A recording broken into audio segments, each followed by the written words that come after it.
semuanya. Pernah nggak sih kalian melihat beberapa mahasiswa yang sebenarnya mereka tuh sudah menguasai materi presentasi?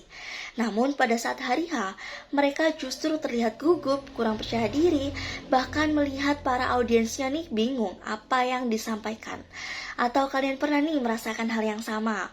Nah, presentasi bukan hanya sekedar menyampaikan materi, tetapi bagaimana kita bisa membuat para audiens mengerti dan paham apa yang kita sampaikan. Nah, dalam dunia akademik maupun dunia kerja, kemampuan komunikasi ini sangat penting untuk kita miliki. Jika seseorang sudah berkomunikasi dan berpresentasi dengan baik, maka kita mampu menyampaikan ide, menyampaikan hasil penelitian, dan juga mampu menyampaikan solusi secara jelas dan juga menyampaikan. Halo, saya Wika Septianingsih, mahasiswa program studi akuntansi semester 2, akan menyampaikan dan juga membahas beberapa kesalahan umum yang dilakukan mahasiswa saat berpresentasi, dan juga bagaimana menyikapi dan memberikan solusinya. Nah, memasuki kesalahan pertama yaitu kesalahan masih banyak mahasiswa yang sering membaca slide secara terus-menerus. Nah, bahwa harus kita pahami, slide bukan naskah yang diperuntukkan kita untuk membaca setiap kata demi kata. Tetapi PowerPoint itu sebagai pendukung kita untuk menjelaskan apa yang akan kita informasikan kepada audiens. Nah, dengan solusinya yaitu kita membuat slide yang isinya hanya poin-poin penting saja. Kemudian kita menjelaskan secara sendiri dengan bahasa yang lebih mudah dipahami. Nah, hal ini justru lebih efektif dan sangat mudah dipahami dan audiens merasa tidak mudah jenuh dan bosan. Kemudian kesalahan yang kedua masih sering dilakukan yaitu terlalu banyak tulisan dalam isi slide. Seharusnya dalam isi slide itu hanya poin-poin penting saja.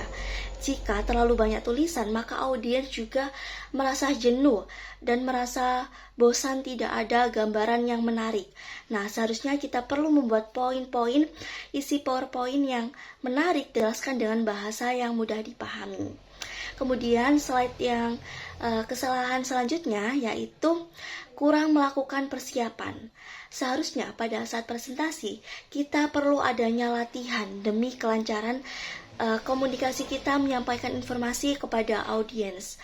Ketika kita tidak melakukan persiapan, maka banyak kesalahan yang sering terjadi, entah gugup atau bahkan tiba-tiba lupa apa yang akan kita sampaikan.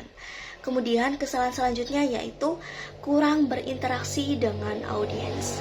Nah, kita presentasi tidak hanya satu arah, tetapi dua arah. Dengan adanya kita sebagai presenter dan juga audiens yang melihat kita juga perlu dengan adanya komunikasi di antara keduanya.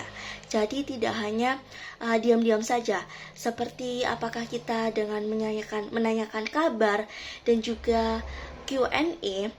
Dari situ kemudian audiens merasa lebih dihargai.